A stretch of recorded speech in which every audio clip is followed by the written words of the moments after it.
Hey everyone, that was amazing. I hope you all appreciated, and I see in the chat just how incredibly inspiring and knowledge bomb dropping I think we all found that presentation to be. So thank you so much to Jarvis and Taylor. They're doing incredible work, and I learn so much from them every day. So thank you all so much.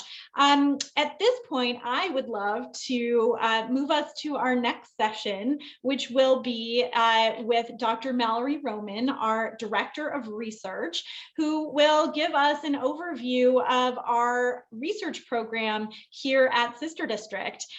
We are so incredibly lucky to have Dr. Roman with us, and her depth of expertise in research methods and her skill and practice. And so with that, I will toss things over to Mallory. Awesome. Thank you for that lovely intro. As Gabby mentioned, I am Mallory Roman. I am the Director of Research here at Sister District. Many of you know me as the former Associate Director of Research. I've recently been promoted thanks to the amazing work that we've all done together.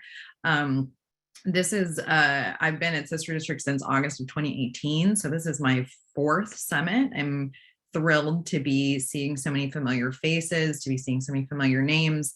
And so many of the people on this call today are the people who have helped us do our research. So again, thank you so much. Just a little bit about myself. I am a social psychologist. I got my PhD in social psychology at Duke in 2018. I'm also a Georgia Bulldog, national champions, go Dogs.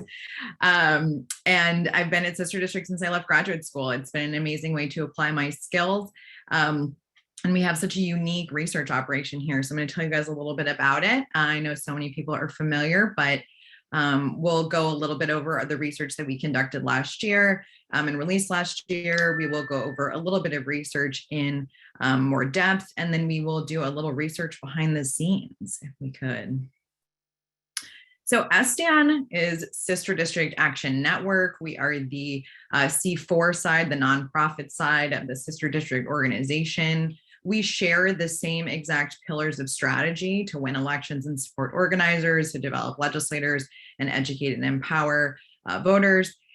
And the way that we do it is it's sort of split up over our research program, which is what we're talking about today, and our civic engagement program that houses our State Bridges program, our Purple District Network program, and our Future Winners program, which are some programs you might have heard Gabby speaking about yesterday. But incredible programs. I encourage everybody to get involved in the State Bridges event series, which is happening now.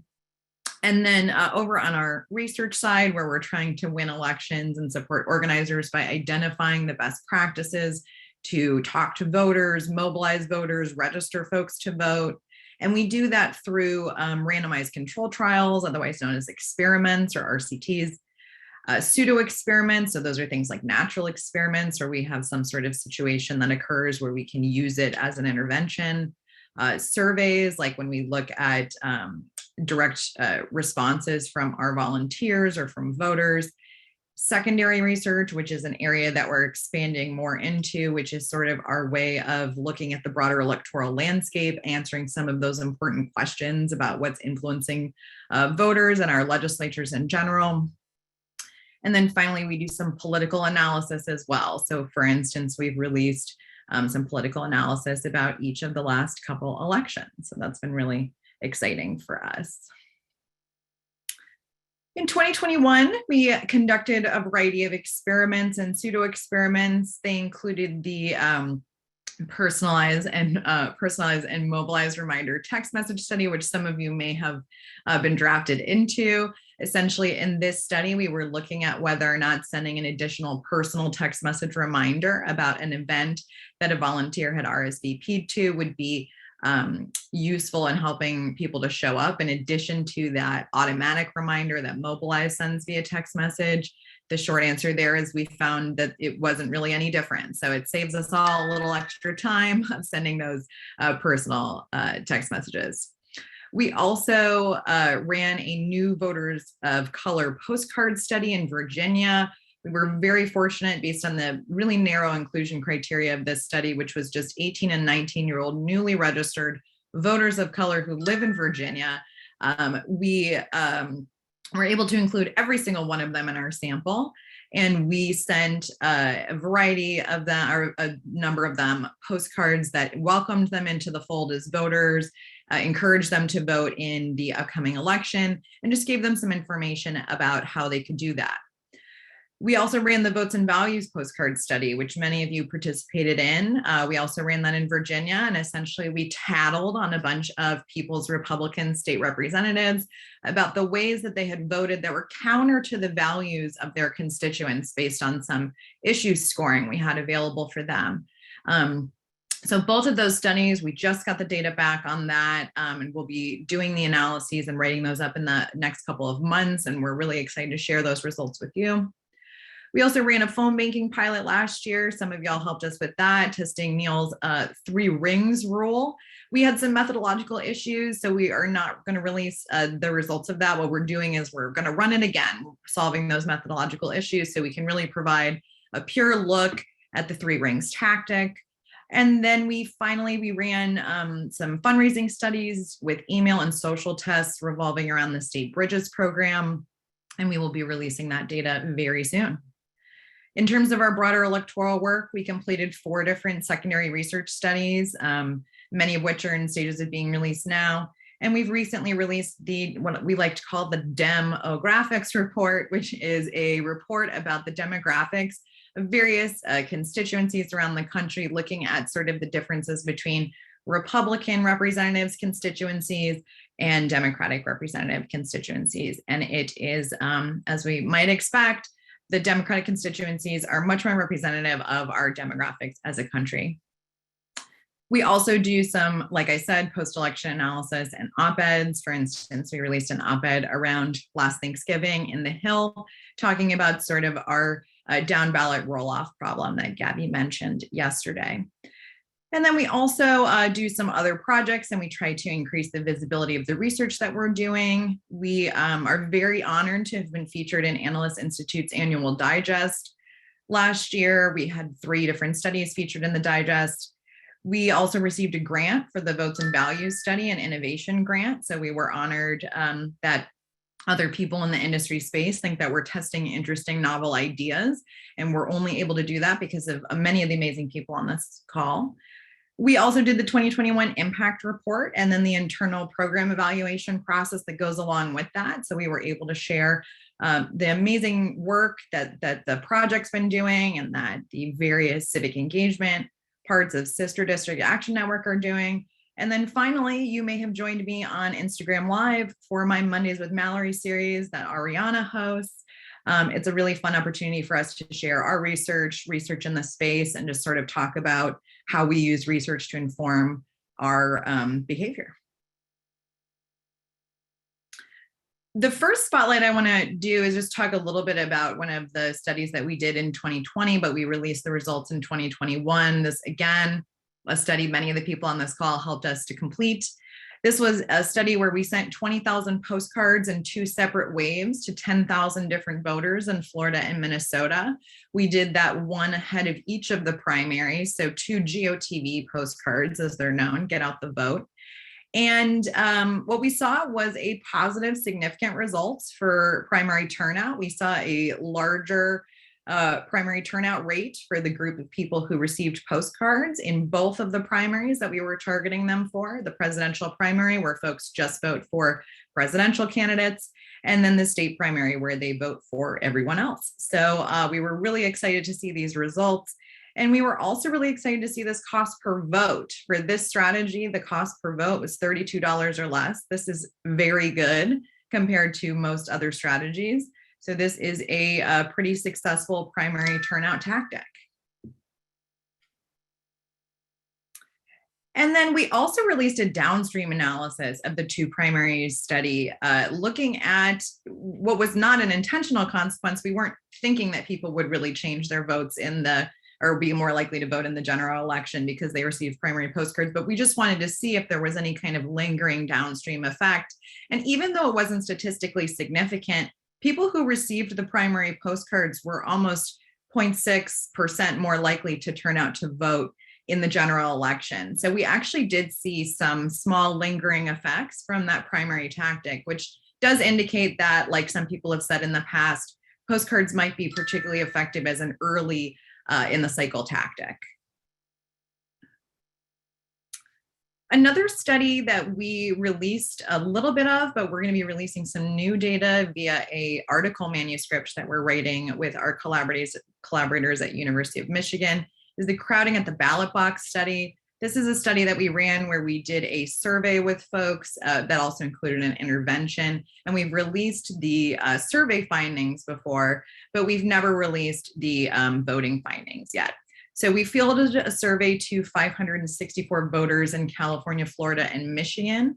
We asked them some questions about their voting preferences. This happened in June of 2020. So right in the pandemic, before we had the big, the first big general election of the pandemic. And in the survey, we found that left-leaning people were more likely to support sort of distance methods of voting, like early in-person voting and mail-in voting methods. But in reality, when we looked at the actual voter turnout, there was no difference in how these methods were used based on party. As you can see here, the vast majority of these voters voted by mail. They were not Democratic voters. We purposely sampled across all political ideologies. So what we're looking at here is just a lot of people using mail, even though they were Democrats or Republicans. Next one. So now I want to talk about a little bit of behind the scenes information for folks, because I think that we sort of get similar questions coming up year after year, and some of them are sort of gaining momentum right now. So we're going to kind of talk about 4 main areas, but obviously Array is gathering questions for us in the chat. So I'm happy to answer more questions beyond these few. The first one is that it can take a long time. I know that that is probably not surprising to anyone on this call who has worked on our research before, but unfortunately the research process takes a long time. In academia, where both Gabby and I were trained, the research process often takes 2 or more years, because in addition to the process of running the study, there's often another year or so where you're trying to get a manuscript in shape for publication. So we're lucky to be able to do it a little bit faster, but it's still a bit of a long process. And I want to give you guys just a little bit of intel into why that is. So a typical GOTV, or get out the vote study, would be planned, administered, analyzed, and released over a period of approximately a year. So when we're talking about a study in which we're administering during GOTV, we're looking to talk to voters in late October. We're going to start planning that study in early summer, around June. That's where we're going to be exchanging ideas back and forth, writing a protocol, honing in on messaging, talking to in-state partners on the ground to see if we need to inform that messaging in any way, et cetera. So we plan the studies for at least a month, usually longer. Then we go on to a recruitment phase, and that's the phase in which many of you learn about the studies. We reach out to folks who will help us administer the treatment of the study or the intervention if it's necessary. So some of the studies we do not involve things like writing postcards or making phone calls, in which case we don't actually recruit volunteers to help us with them. But as folks know, many of our studies do include those elements. And in those cases, we have to have a period of recruitment where we also create a variety of documents that help to train people. And then we run our Zoom call where we train folks. And once everybody's trained, we can start to administer the study, in the sense that our amazing volunteers are going to be writing the postcards or making the calls or sending the text messages or whatever the intervention is. They're going to be, they're going to be preparing to do those things, not sending them. So for our postcards, this is when folks are writing postcards, and then we're getting ready to send them towards the end of this period in October. So this is the period in which we're working on the actual intervention, and at the end of it, when we're actually talking to the voters. Then there's this really big gap between when the election happens and when we get the data. And this, we're going to go into more in detail a little bit later on. But essentially, we just don't have any control over this. It takes until February or March for people to release the voter file to us, in which then we can match people to the voter file, figure out if they voted or not. And then we can move on to our next step, which is writing and editing. So we're writing up at least 3 documents for almost every study we run. We write up a long internal report that includes as much detail as you would see in an academic journal article. And that exists so that we can figure out what we did at every single step of the way at any given time, and that anybody else could replicate any study we did exactly. Then we write up a short report because a lot of people are not interested in the minutia of that longer report we write up. So we omit some of those details in that shorter report. And then finally, we create a blog, and that is what most of you have read. The blog does link to the short report, but what the blog is meant to do is kind of distill down those key details into just one really easy place for folks to see what happened.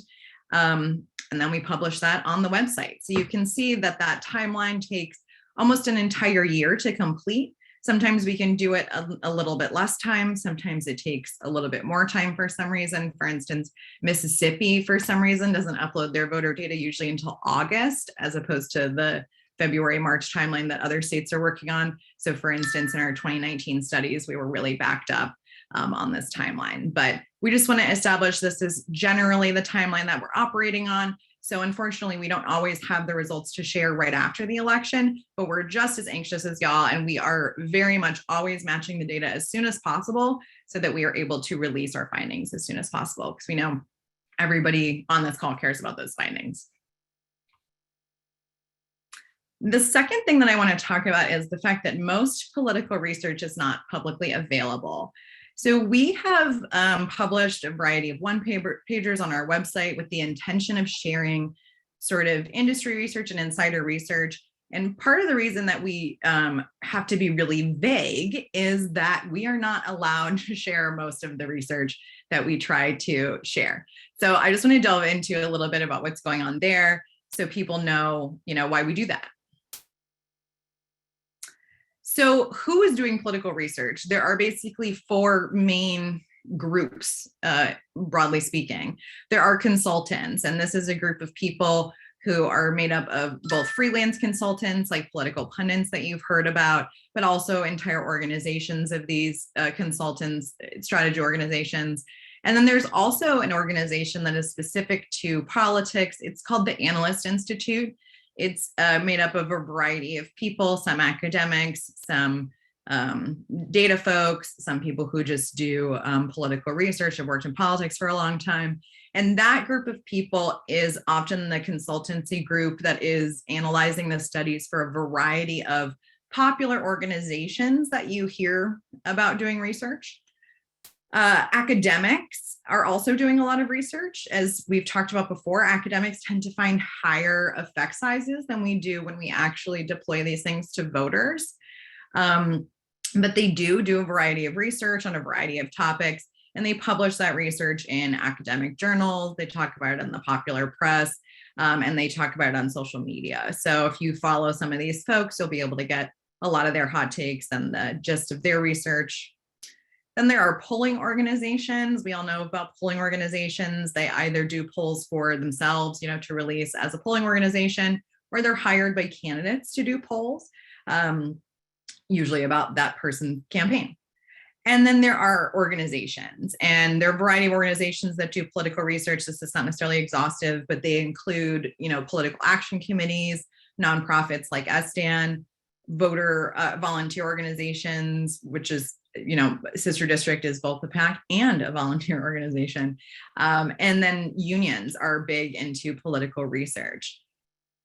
But if you look at the group, if you look at the group that does publicly available research, and I think there's an animation here, Mara, if you want to click it one more time, it's academics. They're the only people that do purely publicly available research. And as we just talked about, it's not that their research is bad, but their research isn't necessarily going to reflect the same effect size that we're going to see if we deploy it to actual voters. Academics are publishing their work in academic journals, which do often require a very hefty membership fee to belong to. So most of the time, people who can access academic journals are academics. But if you go on something like Google Scholar, a lot of these articles have a public version. And if you email a author directly, they will almost always send you a PDF copy of the article that you're trying to read. And then, of course, the popular press is generally free in a variety of fashions. You can read about people's, if you can't access the New York Times anymore, you can read about it in another newspaper or read about it in a newspaper you subscribe to. And then social media obviously is free, and a lot of academics, we call it academic Twitter, just like everything has a Twitter, there's an academic Twitter, and many academics are out there talking about their results. When it comes to other people who are releasing results publicly, it's very few folks. When we're talking about consultants, they generally do not release their work publicly because it's what they get paid for. So some of the ways that we find out what consultants have found out is by having people like Neil or Taylor or Madison on staff who have worked on campaigns, who have received from higher up what the consultants have found that's going to be deployed on those campaigns. But unfortunately, we no longer have the source research. So we can say things like, it works better to do X than Y, or this message is better than that message. A lot of the time, we no longer have the original research that told us why that was the case. And it's because consultants do not make their research publicly available.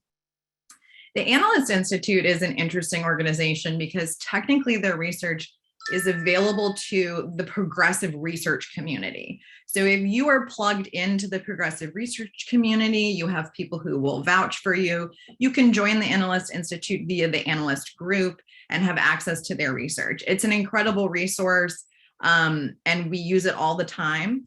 But unfortunately, if you are not a person who is already aware that Analyst Institute exists, like let's say you're running a small campaign and you're not necessarily a political insider, there would be very little way for you to see that research. And even folks on this call, if you're not technically in political research, would be difficult to get access directly to the Analyst Institute. So there's a little bit of a sort of a progressive firewall there.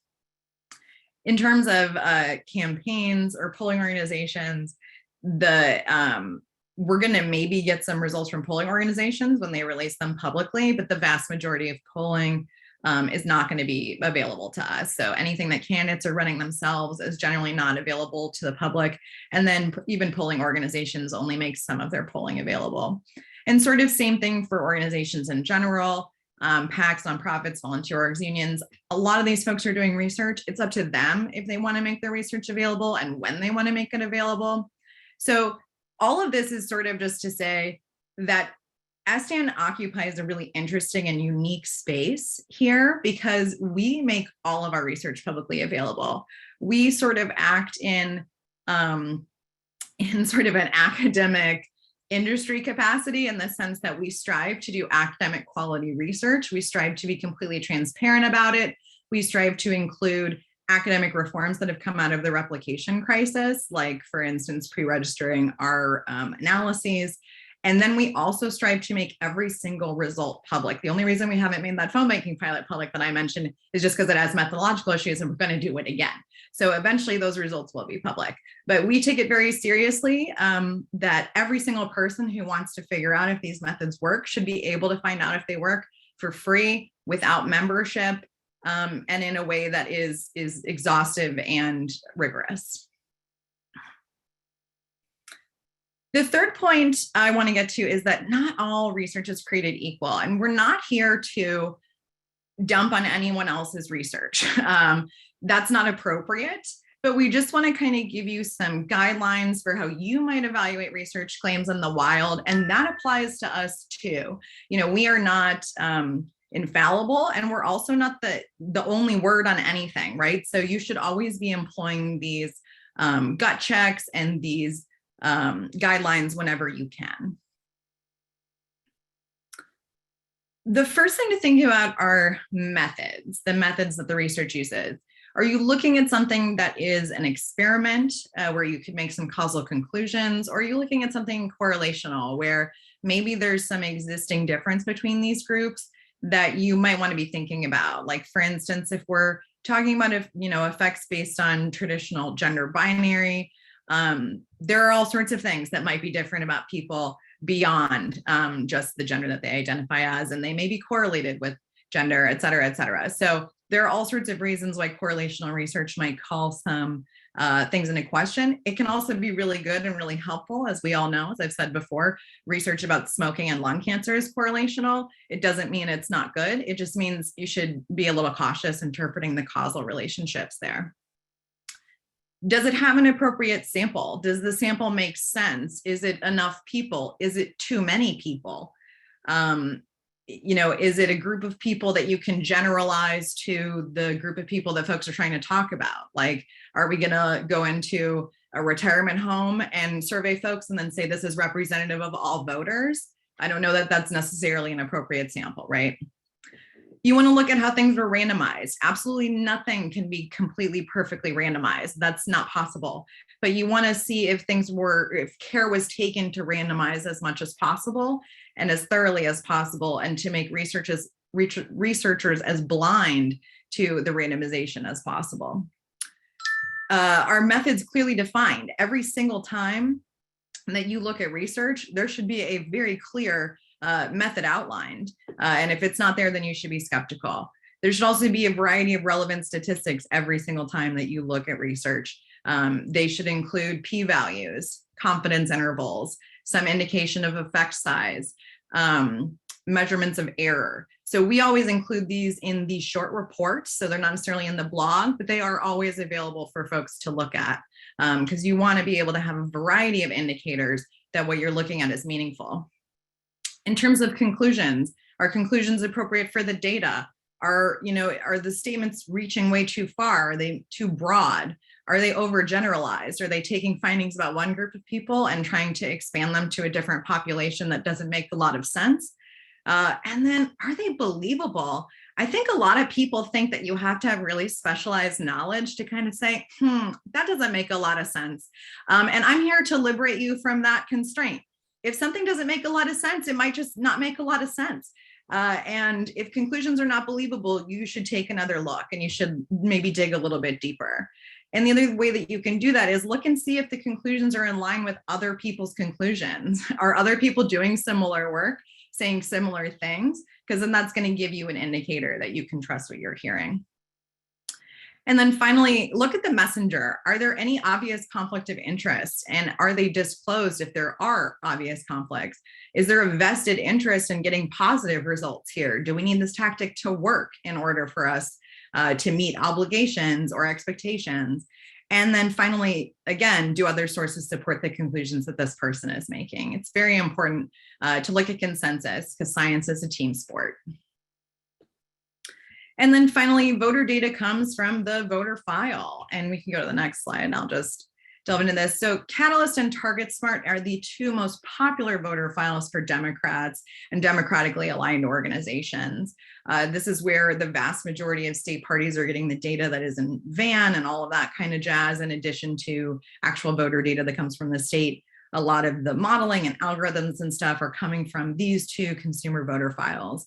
In addition to the information that they have about your voting history, there are hundreds of pieces of information about every single voter in the United States, including if you have children, if you have a mortgage, all sorts of stuff that are in these two voter files.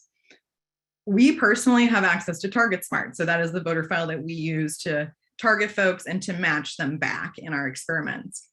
And TargetSmart, like I said before, gets the data from states at different times. So even though the states obviously know the data in November because they called the election, they don't actually send that data to TargetSmart until a later date. Most of the states are in by March. So generally that's around the time when we are matching up our data and starting to do initial analyses for general election studies. And then I just want to mention why SDAN can't do it. The amount of voter file information that you would get from a state, which we have requested before and actually grappled with this exact issue, it's millions of rows. It's millions of people in the vast majority of states that are in the United States. And because of that, you need specialized databases in order to be able to open a file that big and to be able to manipulate it with any kind of, like with now can the rainbow wheel for 20 minutes. And frankly, we only do this about twice a year. So when it comes to the idea of the cost of a voter database versus the size of the files, it's not there. And I see a comment about using software and large data sets. These data sets are generally too large. We've tried to use a variety of statistical programs to open them, and it is generally not possible. You generally need to use a a online database, and then use something like SQL in order to manipulate the database.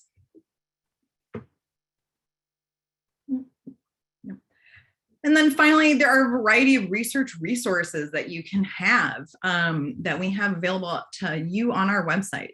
They're at sisterdistrict.com/research.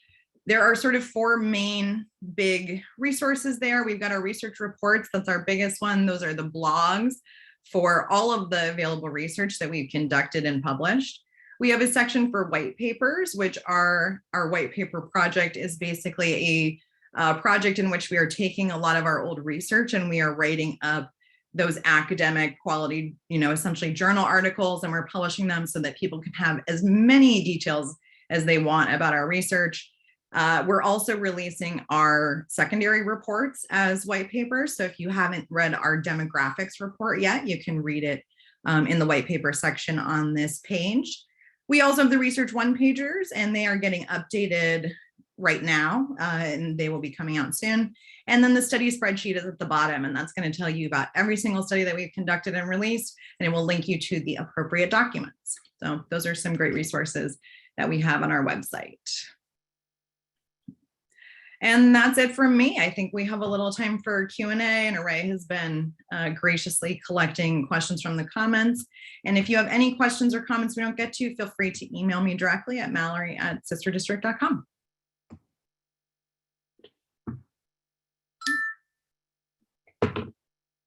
All right, let me just go small so I can actually read these. Oh,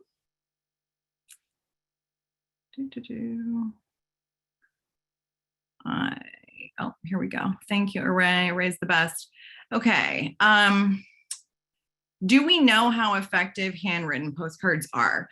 There are a variety of things to think about here. One is that postcards are going to be more effective in those quieter elections than they are in the noisier elections. So for instance, we found those big effects during the primary. That's much bigger than any postcard effect we've ever found. We found postcards effects during the primary from about 1.2% to 2.17%, and that's huge. We generally do not find effects that large in the general election, and sometimes we don't find effects at all in the general election, like the intervention is not significant. And part of what's going on there is that as an election context gets noisier, like for instance, a general presidential election year, you're going to see less efficacy to any tactic. So I would say that the average efficacy of the handwritten postcard studies that we have done that are like the GOTV studies is around 0.2 to 0.3%, which would be right in line to with a lot of the small effects that we would expect from a variety of tactics. But we do have evidence that in those quieter elections, it might be a lot more effective than that. So really depends. Can we define and differentiate among the different forms of research we mentioned? Yes. So RCTs or experiments are really our bread and butter. We try to do experiments whenever possible. An experiment requires that you can randomly assign people to conditions, and that is sometimes not the case. So for instance, when we do a pseudo experiment, like the friend raising experiment, we assign the volunteer to a particular condition, and then every single person that they talk to is going to be included in that condition. So that's a pseudo experiment because we're not able to assign the individual participants. We're only able to assign the person talking to them. So in a pseudo experiment, it's just we have a little less control about who's in which group. And then secondary research is research that we do with data that is generated by someone else. So generally, it's census data, it's election data, and voting data, it's polling data or something like that that we got from another source. So anything that's secondary research is research where we're using existing data to analyze it and answer questions. And then let me see if there's another type. I think that was all the types I mentioned, but let me know if I missed some. all of this work is made public. Is there any concern that we're sharing hard-won research people we're competing against? That's the exact reason why Analyst Institute is behind their progressive firewall. They do not want to have people who are not supporting Democrats or progressive candidates to be able to use their research, and it's a perfectly valid concern. We do not necessarily share that concern, partially because I think both Gabby and I, we make up the researchers at SDAN, believe that research is for the people. Research is for everyone. Science is for everyone. So we think it's really important that people who are maybe not political insiders can reach this information. So for instance, I was the campaign manager for a candidate for a county commission, and neither of us knew anything. And we certainly didn't know where the Analyst Institute was, but we could Google how effective are postcards. And if you Google how effective are postcards, you're going to run into a lot of our research. So we sort of think that the trade-off between some people maybe reading this research and using it to help themselves win when we would rather they not, like Republicans, is not as important as, for instance, having down ballot candidates like soil and water commissioner, county commission, city council, and all of those kind of folks to be able to actually access scientific research assessing their tactics. What are the average costs per vote for different methods of voter contact? There are a variety of costs per vote. It depends again on election context and all of that kind of jazz. I'm sorry, hold on. When we're talking about a cost per vote, it's hard to figure out what an average is with like absent any other context. But for instance, a good cost per vote can be up to like $150. So 32 is very good in comparison, and 32 would be a low cost per vote in any election context. So it's harder to give a range just because there are a variety of, like obviously like cost per vote when you're using something that's really, really expensive, it's going to be a little higher. But I would just say that the 32 is very good. I think I saw a comment from Gabby pop up about matching and talking a little bit more what it means to match someone to the voter file. And essentially it just means that we have an identifier for each voter that sort of links them to all of the information about them in the voter file. It's called a voter file number. You have one, I have one, everyone on this call has one. And when we do a study, we pull a list of folks, we have that identifier, we run the study, and we mail them the postcard, we send them the text message, we make the phone call. And then after, when we want to match them back to the voter file, we just essentially take that number that we have and we look in the records for the new data that's there for the voting outcome. So that's what it means when we match somebody back to the voter file. And that's why it takes so long, because when we match it back, that's when we get the outcome data. That's when we actually find out if you voted or registered or all that jazz. And Mara, I don't know if we're at time or we have more time. Looks like we do. I'm going to just keep going and then just let me know if we run out of time. Let me go back to this question list. That's so great.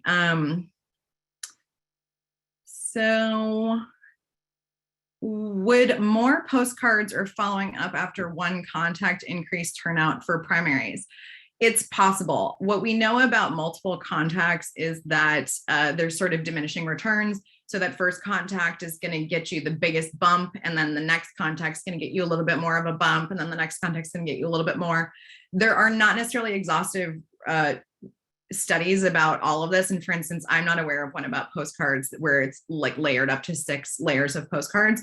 But in terms of direct mailers, what they found is that after 6 layers of direct mail, there is no longer a return. So yes, multiple waves of mail often do get you a little bit of a return, but at some point that does stop.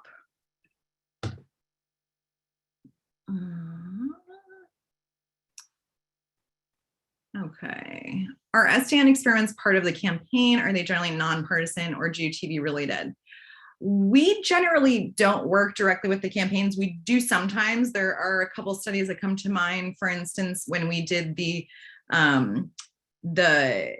canvas or phone call chase study, where we sent postcards to folks to chase them to sort of just remind them of that positive voter contact that they'd had with the campaign earlier in the year, and encourage them to go vote. They are technically GOTV postcards in the sense that they are sent with the intention of mobilizing people to vote shortly before the election, but they were harking back to those campaign contacts that had been made earlier in the election.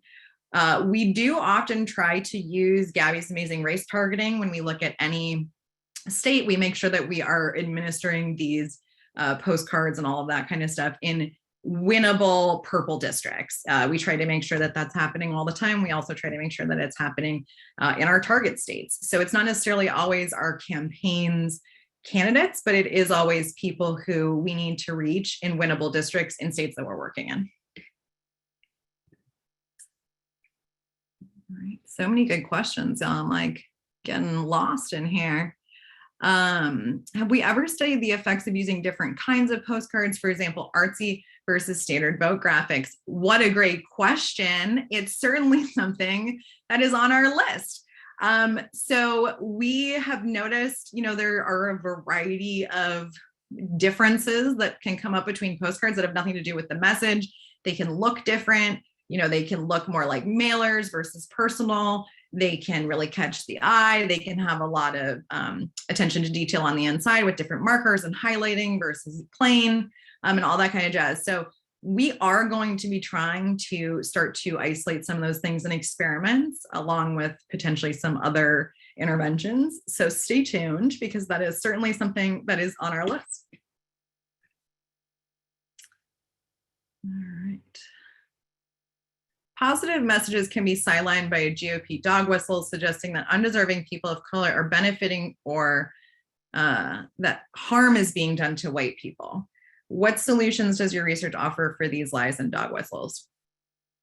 It's a great question. So we haven't waded too much into responding to those types of messages. What we generally try to do is target folks who are considered marginalized voters in some sense. So either, people who are sporadic voters who aren't getting reached out to a lot, people who are younger, people who are women, people who are people of color. We try to keep all of those groups in rotation in terms of our targeting to make sure that we're specifically targeting those folks and mobilizing those folks. We have started to venture into this kind of messaging with the votes and values study, where we're sort of trying to call out the negative things that the other side is doing, that they're sort of trying to hide behind these dog whistles. But we haven't done a ton of research about this specifically. Part of this goes along with the idea of, tooting our own horn. And part of it also goes along with the idea that many of the intervention methods that we've used are very short. And so in order to really effectively combat misinformation, it's hard to do that in, 3 lines or something like that.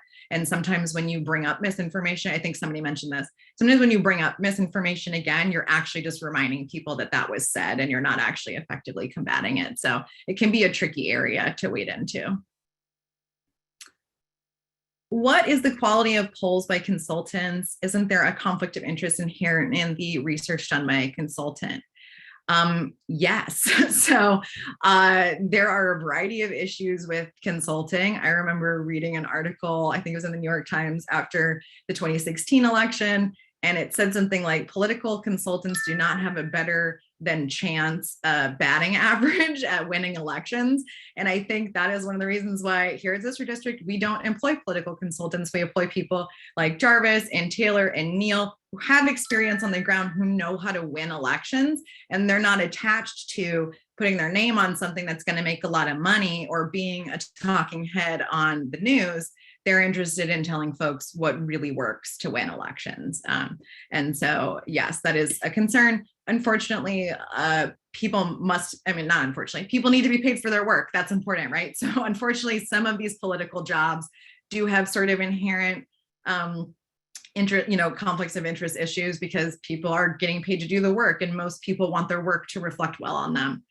So it's certainly something to always think about. And I think that, polling in general is an area that Gabby and I talk about a good amount. And I think there's, people think there's a lot to work on there in the coming elections. And Mara, feel free to just flag me when we're done. I'm okay. One more question. Perfect. Does SDAN send relevant studies to Democratic campaigns at the state, national, and local levels? We don't do that. We would be happy to.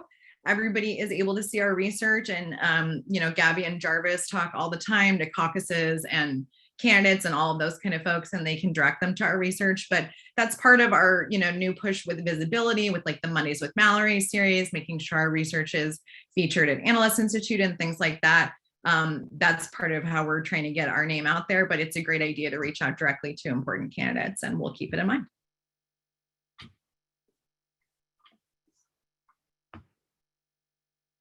Great. Thank you so much, Mallory. Everyone can, the chat was blowing up. We could all, we were all eagerly reading everybody's comments. It was wonderful. And please, just another plug to head to our website, sisterdistrict.com/research, to read more amazing in-depth blog posts and white papers, and we've got all kinds of information, YouTube videos, all available on our website. So we have a slight schedule change. We're going